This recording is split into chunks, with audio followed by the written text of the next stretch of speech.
Welcome! Another video, another kwento na naman ang ating babahagi. Sa video na ito, likat samahan ako.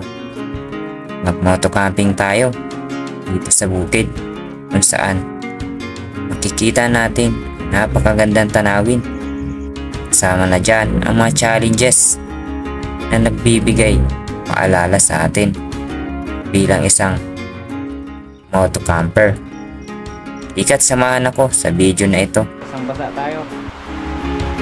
Basang-basa yung mga gamit natin.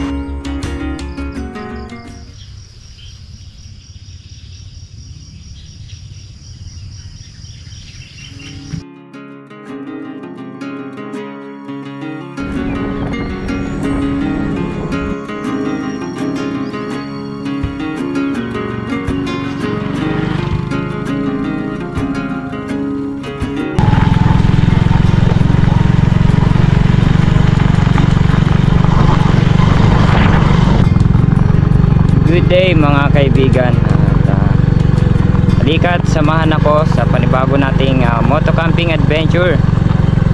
At susubukan naman nating mag bukid.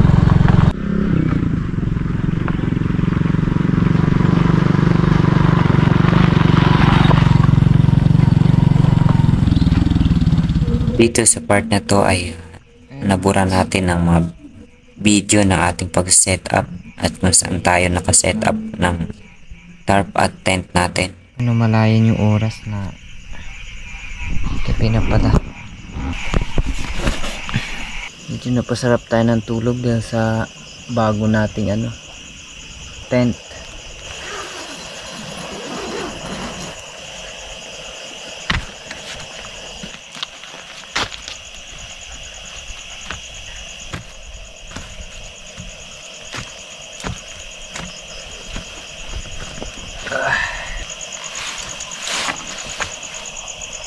Ayan, medyo naggabihan na tayo.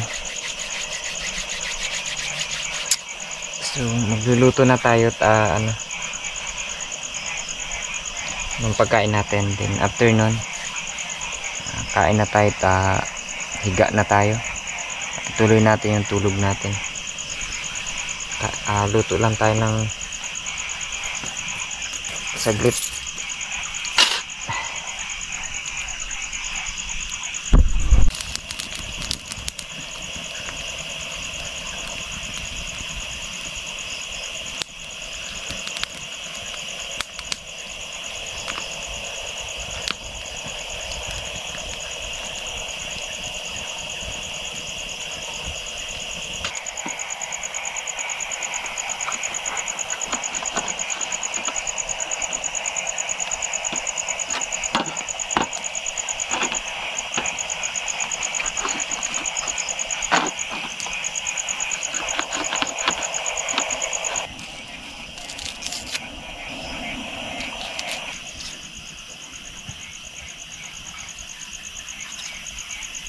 Unahin natin lutuin yung ulam natin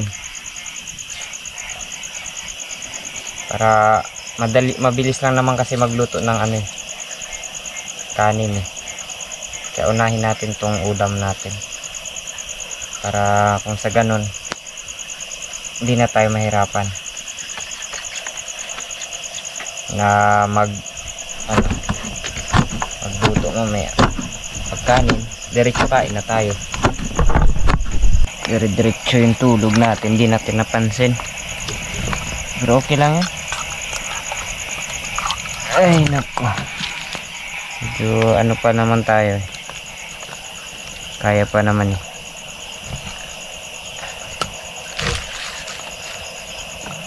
At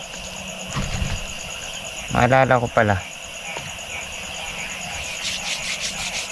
na tayo, 1,000 subscriber na tayo. Kaya kung hindi ka pa nakasubscribe, subscribe ka na at i-like ang video.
nagmarinate tayo ng karne ng baboy.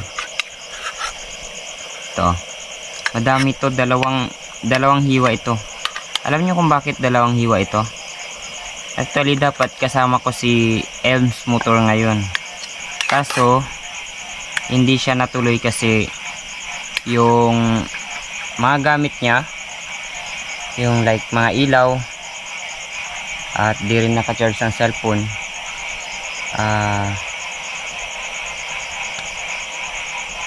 Hindi naka-charge yung mga equipment niya, no? So, yun yung dahilan kung bakit di siya nakasama. At isa pa, itong ano pala natin, itong campsite natin is bukid ito. Nakiusap ako sa kay nanay ko, si Nanay Tess. Kinausap ko siya kanina kung pwede akong mag camp dito or matulog dito sa bukid nila, no? At ipapakita ko sa inyo kung gaano kaganda sa bukid na ito. At yan ito. At isa din pala, hindi naman talaga dapat dito ang magiging ano natin magiging ruta natin.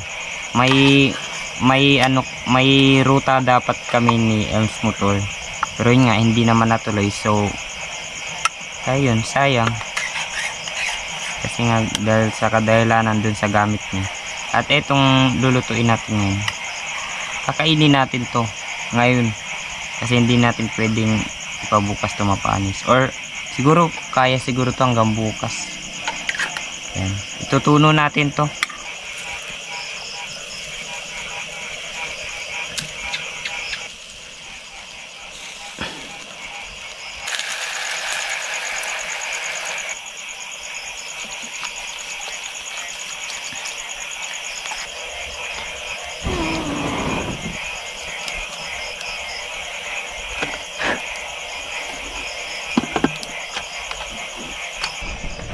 Yan, luto na po ang ating barbecue. Lalaki, nasunog pa yung ibang parts. At inintay na lang natin yung kanin natin para kakain tayo. Alright, then after neto tulog na tayo pagkatapos natin kumain. Gutom na rin ako eh. Kain na tayo dahil nakaluto naman na tayo at gutom na rin. So kain na tayo. Yan, ulam pala natin ngayon ay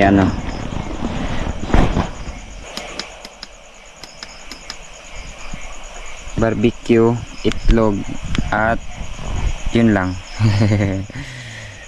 Pero yung itlog masarap. At ito pala yung kanin natin. Saktong sakto, lutong luto. At sad to say, yung ilaw natin lubat na. Paano to ngayon? Lumakas ulit yung ilaw natin dahil kinuha natin yung battery ng motor natin. Ginamit natin para mag-charge tong battery nito ng ilaw natin. So kain na, gutom eh. Ay, barbecue. Siyempre mag-pray muna tayo bago tayo kakain. Munti ka naman. Kilitas po yung manang Diyos na kapangyarihan sa lahat. Lord God, thank you po sa pagkain natin meron sa mga pag gamitin mo ito sa puto sa amin na pispan ko na tayo na Panginoon na pagpapay natin. Patawad sa amin kung pagpasarap at kulang. Lagayin niyo po kami sa buong gabi ito pa yung hanggang sa pag-isip. Ito po siyang mga nagpagyan niya. Patawad sa lahat ng Jesus name we pray. Amen.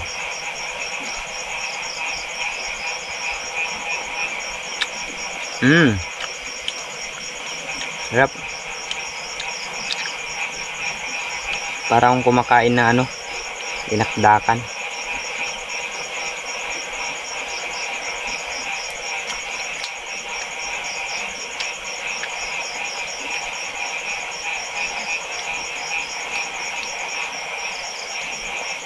Lutong luto.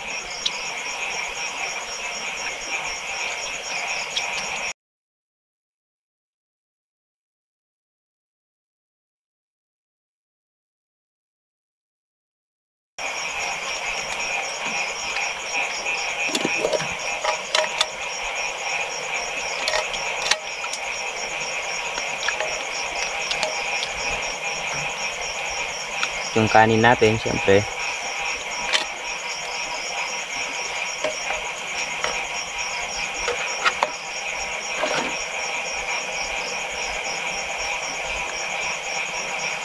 Saktong-sakto lang yung kanin natin.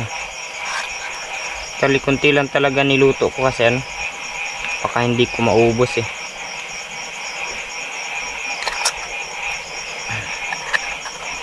Carbohydrate. Ay nako, sulo na naman tayo ngayon. Ganda sana kung may kasama eh, kasi syempre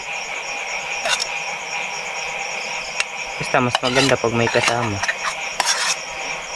Ingay dito sa pwesto ko, no? Naririnig niyo.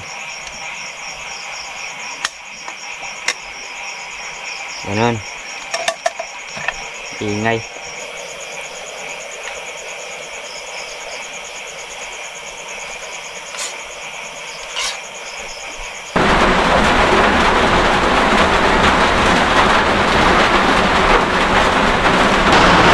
Ayan mga kaibigan, hindi huminto yung ulan. So ang gagawin ko, ililigpit ko na lang yung mga gamit ko doon. Kasi basang-basa yung mga yun. At dito na lang tayo sa kubo. Ayan. At least dito, safe tayo sa ulan. Baka mamaya hindi pa matagalin itong ulan eh. Mayari tayo dun yung mga gamit natin. So ligpitin na lang natin. At no choice tayo, maliligo tayo ngayon ng ulan. Hindi tayo makaligo. Ay, nakakaaliw. Ang hirap naman ng ganito mga kaibigan. Basang-basa tayo.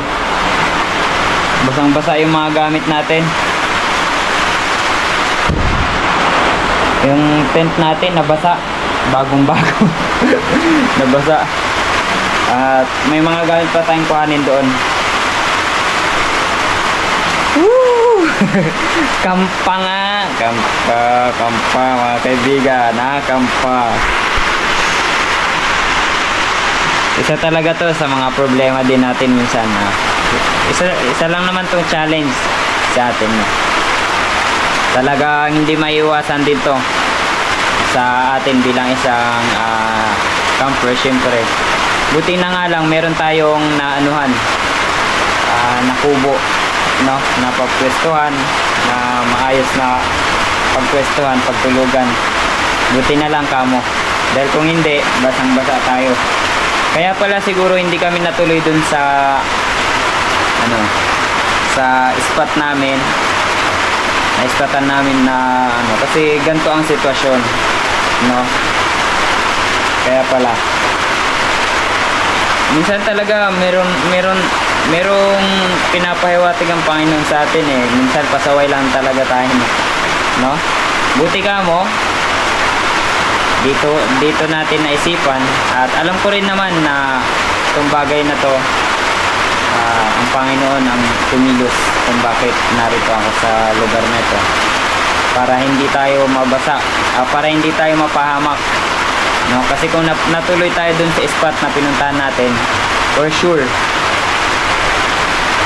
talaga basang-basa tayo, uuwi tayo nang wala sa oras. Pero ngayon may masilungan tayong kubo na tulad ng ganito. So thankful din ako sa kailan Nanay Tess. Ayan mga kaibigan, huminto na yung ulan at ang oras natin ay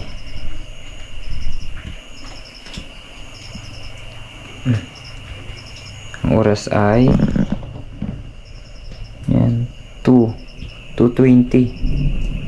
So kaninang alas 12, 2 hours siyang So buti na lang kalikas tayo, dahil basang-basa yung mga gamit natin. Ang hindi lang nabasa is yung itong damit ko na to, at saka syempre yung mga gamit ng camera, at saka drone, tsaka yung brief ko at saka yung tsinelas, pantalon. Yun lang yung hindi nabasa. The rest basa lahat. The rest basa lahat ng gamit ko. So ganyan talaga ang buhay. Di naman natin kasi inaasahan din yung gantong pangyayari. Larga tayo ng larga. Siyempre kanina medyo okay ang panahon. At wala di natin na na uulan. Na-expect kasi maganda talaga ang weather kanina kanina mga alas 4. Diba? Alas 5 ganun. Okay naman siya. So hindi natin alam, hindi natin expect. So yan, ganun talaga ang buhay. At isa lang sa kinaamisan ko, may mga bagay na pinapaalala ang Panginoon sa ating buhay, no? Nagpaalala siya na yung tripod ko naiwan ko, so binalikan ko. At ano pa, yung 7-Eleven nagpa-load ako kanina, walang signal, so natagalan ako, almost 10 minutes akong doon, na delay. Ano pa, meron pa, yan, yun yung mga paalala ng Panginoon sa ating buhay na di natin pinapansin, no? Minsan kasi nakabase lang tayo sa gusto ng sarili natin, no? Nakabase lang tayo sa kagustuhan natin, kaya kung bakit gusto mong marating ang bagay na yun, gusto mong marating ang bagay na yan, minsan ang Panginoon kumikilos din sa ating buhay.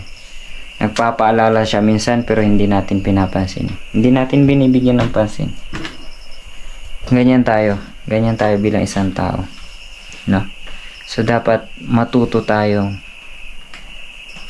ilugar ang ating sarili, matutunan din nating alamin kung anong bagay na gustong ipaalala sa atin ng Panginoon.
And good morning.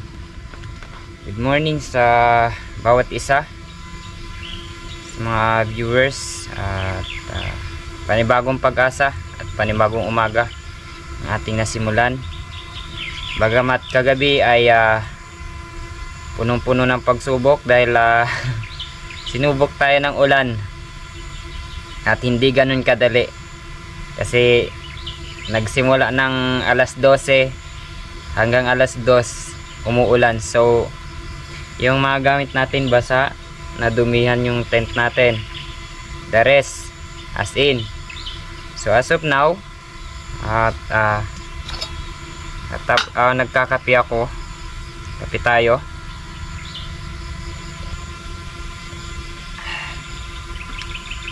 Actually now, kakatapos ko lang magpalipad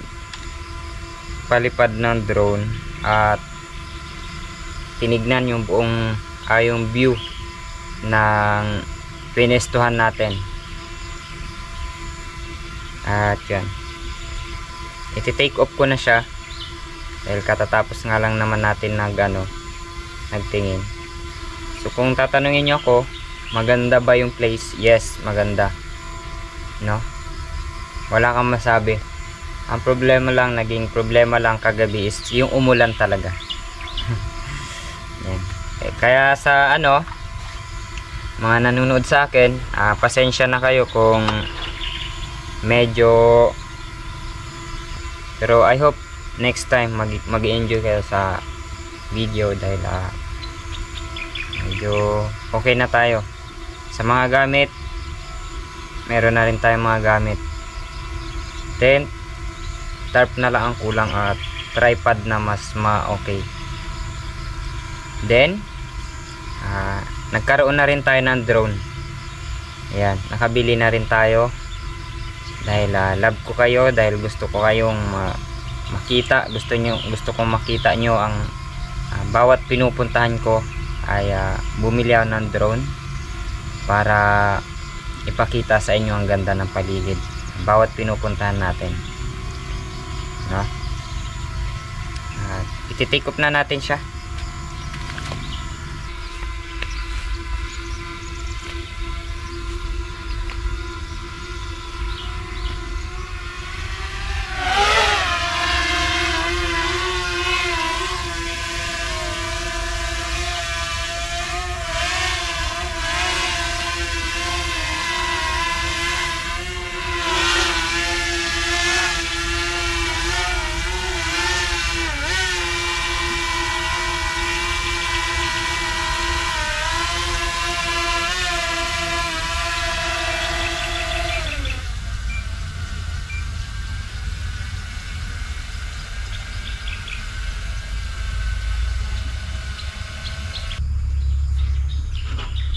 Ito pala, recommended by ano to?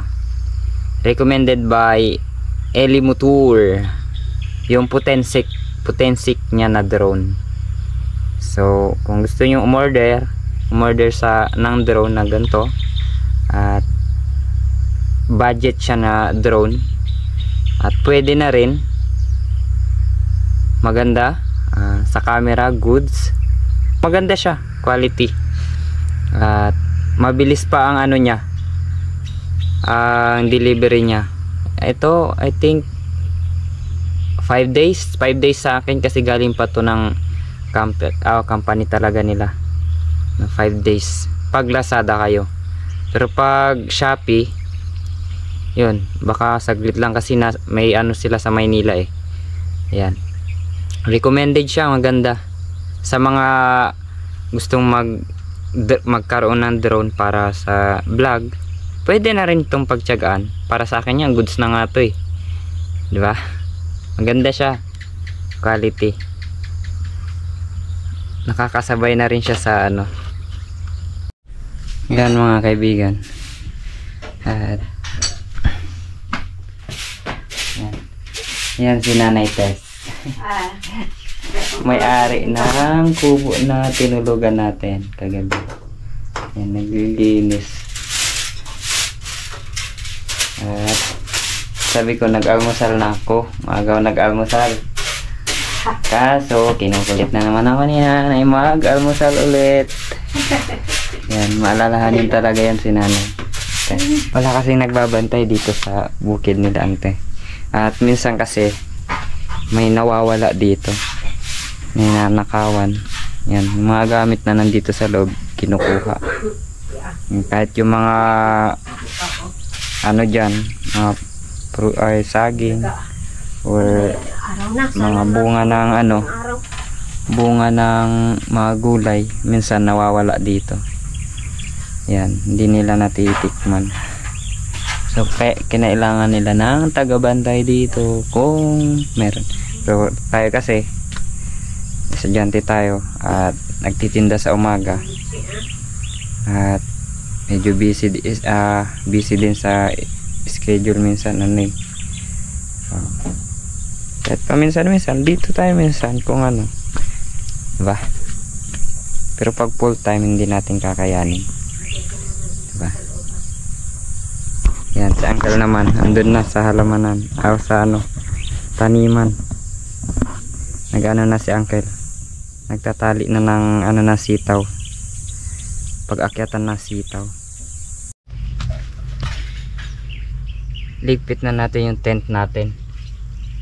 At mamaya pag uwi, doon na lang natin hugasan sa bahay para malinis yan pag uwi. Pag next na gagamitin natin.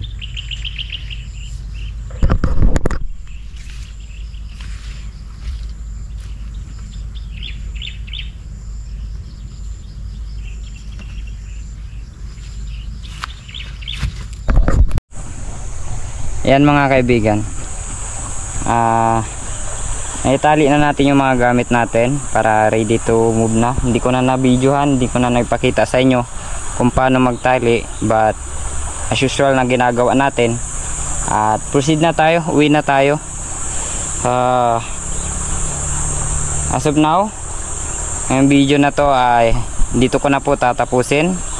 At kung napanood nyo ng buo, mag-like po kayo kung nagustuhan nyo po yung video. Maraming salamat po, at like and subscribe po sa ating YouTube channel. And as of now, goodbye.